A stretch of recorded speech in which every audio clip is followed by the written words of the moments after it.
CCN news, एक पाऊल महाराष्ट्रासाठी।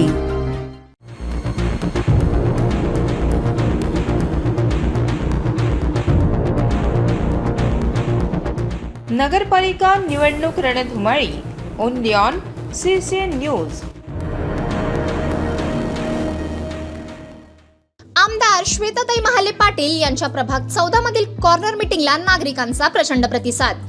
चिखली नगर परिषद सार्वत्रिक निवडणुकीमध्ये भारतीय जनता पार्टीचे नगराध्यक्ष पदाचे उमेदवार पंडितराव देशमुख व प्रभाग 14 चे नगरसेवक पदाचे उमेदवार मोहित व्यवहारे व अश्विनी जाधव यांचे निवडणूक प्रचारार्थ आमदार श्वेताताई महाले पाटील यांच्या नेतृत्वात आयोजित केलेल्या कॉर्नर मीटिंगला नागरिकांचा प्रचंड प्रतिसाद लाभला। येथील कडाक्याच्या थंडीतही महिला वर्ग, ज्येष्ठ नागरिकांसह युवा मतदार या कॉर्नर बैठकीला उपस्थित होते। यावेळी भाजपच्या सर्व उमेदवारांना विजयी करण्याचे आवाहन आमदार सौ श्वेताताई महाले पाटील यांनी केले। तर उमेदवारांनी नागरिकांना आपण नगरसेवक म्हणून नव्हे तर जनसेवक म्हणून प्रभागात कायम कार्यरत राहून असा विश्वास दिला। युवा शक्ती संघटनेचा अध्यक्ष माझ्यासोबत जवळपास कमीत कमी नाही म्हणलं तर 50-60 पोरं माझ्यासोबत एनी टाइम राहतात। या पोराचं एकच कारण आहे की एक आपली युवा शक्ती संघटना एक मोठी झाली पाहिजे, की बऱ्याचशा टायमात अशी एक इकडला एक भाग आहे की आमच्या इकडले जवळपास मुलं हातमजुरी काम करणारे पोरं आहेत।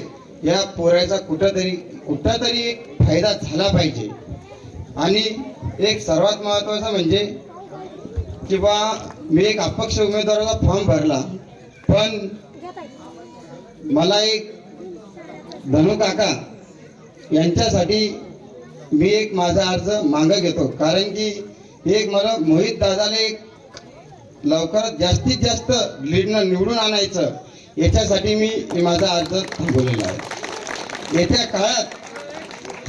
काळात मी अजून 5 वर्ष काम करीन आणि त्याच्यानंतर मी एक पहिला एक शब्द सांगतो की मला येत्या काळात 5 वर्षानंतर एक तुमच्या हाताने मला संधी भेटली पाहिजे लढाईसाठी।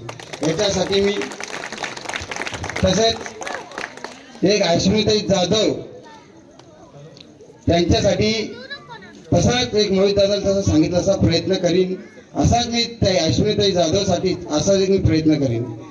तसंच पंडित दादा देशमुख नगराध्यक्षासाठी उभे राहत, त्यांच्यासाठी मी असाच प्रयत्न करीन आणि तो 100% करीन। इकडून तुम्हाला लीड 100% भेटणार आहे याच्याने। आणि माझे 2 शब्द थांबवले। प्रभागामध्ये आहे तेच वातावरण चिखलीतल्या 14ही प्रभागामध्ये आहे। फडणवीस साहेबांची सभा झाली आणि त्या सभेनंतर जे आपलं वातावरण फिरलं की प्रत्येक कॉर्नर मीटिंग मध्ये रोज शेकडो कार्यकर्ते काँग्रेसमधून भारतीय जनता पार्टीमध्ये प्रवेश घेत आहेत।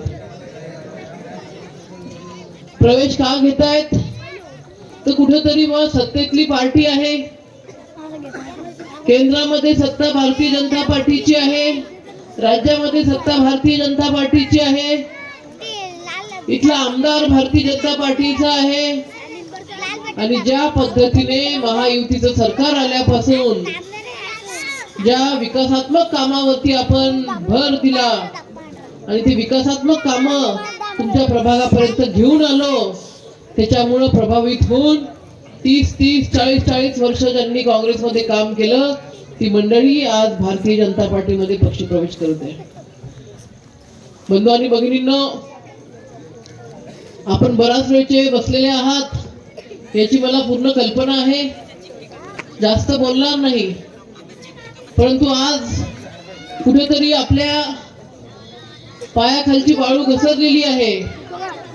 आपली सीट आजच इथली गेलेली आहे आणि त्या वैफल्यामधून काँग्रेसचे लोक येत आहेत आणि भारतीय जनता पार्टीच्या सरकारने, मुख्यमंत्री देवेंद्रजी फडणवीस साहेबांनी ज्या घोषणा केल्यात त्या घोषणा ते सांगत आहेत की आम्ही करून देऊ। दादा, काल परवाला इथं काँग्रेसची बैठक झाली आणि त्या काँग्रेसच्या बैठकीमध्ये माजी आमदार आले। आता माजी आमदार हे माजी होऊन 10 वर्ष झालेले आहेत, कुठेच काँग्रेसचा नामोनिशाण या बुलढाणा जिल्ह्यामध्ये राहिला नाही। विधानसभेमध्ये एकही जागा काँग्रेसची आली नाही. बिहारमध्ये आता आपण पाहिलं, बिहारमध्ये निवडणुका झाल्यात, 2चा आकडा बिहारमध्ये गाठता आला नाही. आणि अशा परिस्थितीमध्ये हे या परिसरातले जे गोर गरीब कष्टकरी लोक आहेत, या कष्टकरी लोकांना भ्रमित करण्याचं काम केलं. खर तर हा भाग असा आहे की गेल्या वर्षानुवर्ष आपली हद्दवाढ झाली पाहिजे. चिखली शहराची जशी प्रगती होते तशी प्रगती आपलीही झाली पाहिजे, अशी भावना या लोकांमध्ये होती. गेल्या 10-15 वर्षाचा संघर्ष होता. आंदोलनं झालीत, उपोषणं झालीत, परंतु काँग्रेसच्या काळामध्ये हद्दवाढ झाली नाही. ती हद्दवाढ भारतीय जनता पार्टीचं सरकार आल्यानंतर जेव्हा आम्ही अधिवेशनामध्ये विषय घेतला तेव्हा देवाभाऊंनी आपली हद्दवाढ केली. फक्त हद्दवाढच केली नाही, तर हद्दवाढीसोबत हद्दवाढीचा जो स्पेशल निधी असतो तोही या ठिकाणी कोट्यावधी रुपयाचे रस्ते आपण केलेत. आज काँग्रेसची गाडी बंद पडलेली आहे. त्या बंद गाडीमध्ये कोणी बसायला तयार नाही. काही जण राहिलेले आहेत काँग्रेसचे, ते रोज धक्का मारतात. धक्का मारला की इथून इथपर्यंत गाडी जाते, पुन्हा गाडी बंद पडते. आणि ही भारतीय जनता पार्टीची गाडी म्हणजे विकासाच्या दिशेने गतीने निघालेली ही गाडी आहे. दिल्लीवरून मुंबईला येते आणि मुंबईवरून थेट आपल्या चिखलीमध्ये येते, चिखलीमधून संभाजीनगरला येते. रस्ते असतील, नाल्या असतील, लाईटचे कामं असतील, ते जलद गतीने भारतीय जनता पार्टीच्या माध्यमातून होणार आहे. आज काँग्रेसचे लोक सांगतात तुम्हाला येऊन की आमची नगरपालिका जर का आली तर आम्ही 7-12 करून देऊ. अरे बाबा, 7-12 करून देणारा तो मंत्री आहे. तो मंत्री म्हणजे आमचे भारतीय जनता पार्टीचे ज्येष्ठ नेते बावनकुळे साहेब आहेत. आज बावनकुळे साहेब बुलढाण्याला आले होते. बुलढाण्याच्या ज्या भाजपच्या उमेदवार आहेत त्यांच्या प्रचारात तर बावनकुळे साहेब आले होते. तिथं बावनकुळे साहेबांनी स्पष्ट सांगितलं, बुलढाणा शहर असेल किंवा चिखली असेल, मी ह्या खात्याचा मंत्री आहे. अतिक्रमण नियमित करून देणं असेल, घराचे पट्टे असतील, 7-12 असेल, तुकडीबंदी असेल, हे फक्त आणि फक्त बावनकुळे साहेबांनी ठरवलं तरच हे शक्य होणार आहे. उद्याला काँग्रेसच्या हाती तुम्हाला द्यायला काहीही राहणार नाही. कारण जे महसूल मंत्री आहेत, जे मुख्यमंत्री आहेत, ते भारतीय जनता पार्टीचे आहे.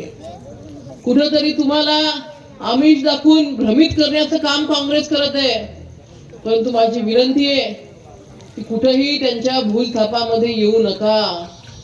डागडुजीचे कामं होतात, परंतु मोठ्या स्वरूपामध्ये रस्ते असतील, नाल्या असतील, लाईनीचे प्रॉब्लेम असतील, हे कुठलेही कामं काँग्रेसकडून होणार नाहीत.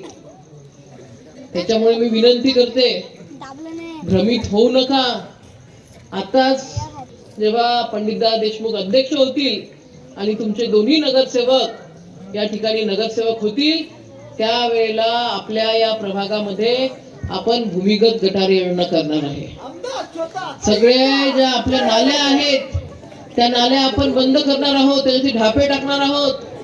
म्हणजे उद्याला मच्छरांची समस्या तुम्हाला उद्भवणार नाही. बऱ्याच वेळेला असं होतं की जेव्हा रस्ते आम्ही उद्घाटनाला जात होतो, भूमिपूजनाला जात होतो, त्यावेळेला त्या भागातले भाजपचे लोक आम्हाला म्हणायचे की ताई, सगळेच कामं तुम्ही करत आहेत, किंवा उद्या नगरसेवकांना काही ठेवता की नाही, का फक्त नाल्याच काढायला लावता. आता उद्याला जेव्हा मोहित आणि अश्विनीताई नगरसेवक होतील तेव्हा तुम्हाला त्यांना नाल्यासाठी फोन करण्याची गरज पडणार नाही. कारण सगळ्या नाल्या ह्या आपण भूमिगत करणार आहोत. सगळ्या नाल्या ह्या आपण बंद करणार आहोत. नाल्यावाल्याला फोन करायची गरज नाही, कचरा काढायला त्या ठिकाणी कोणाला नगरपालिकेतून माणूस पाठवायची गरज नाही. परंतु हे सगळं कधी शक्य होईल, जेव्हा भारतीय जनता पार्टीचं कमळ येईल तेव्हाच हे शक्य होईल. मला सांगा, आतापर्यंत वेगवेगळे सरकार येऊन गेलेत, 75 वर्ष आपल्याला स्वातंत्र्य मिळून झालेत, परंतु कुठल्या तरी सरकारने आपल्या महिलांसाठी कधी काही केलं का?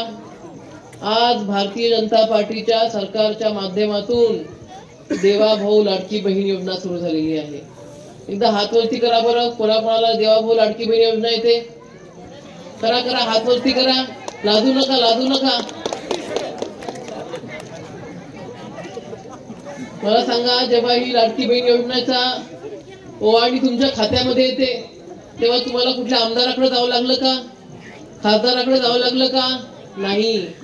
देवाभाऊ मुंबईतून 1,500 रुपये टाकतात आणि चिखलीतल्या संभाजीनगरच्या मुख्यमंत्र्यांच्या सगळ्या लाडक्या बहिणींच्या खात्यामध्ये ते 1,500 रुपये येतात.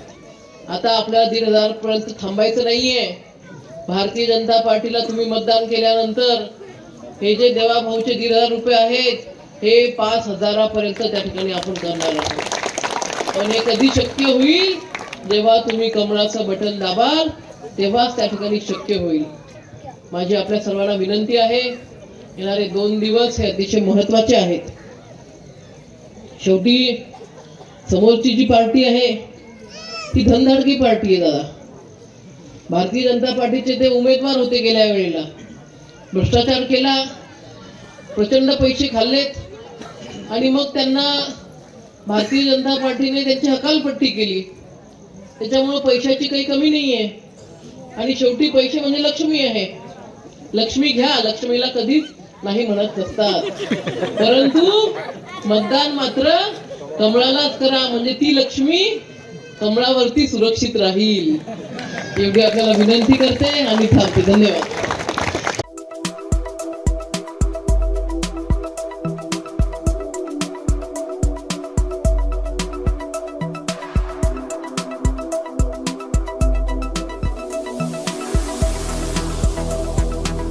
तसेच आपल्या भागातील महत्त्वाच्या बातम्या पाहण्यासाठी CCN न्यूज डेस्क चॅनलला सबस्क्राईब करा आणि बेल आयकॉन प्रेस करा.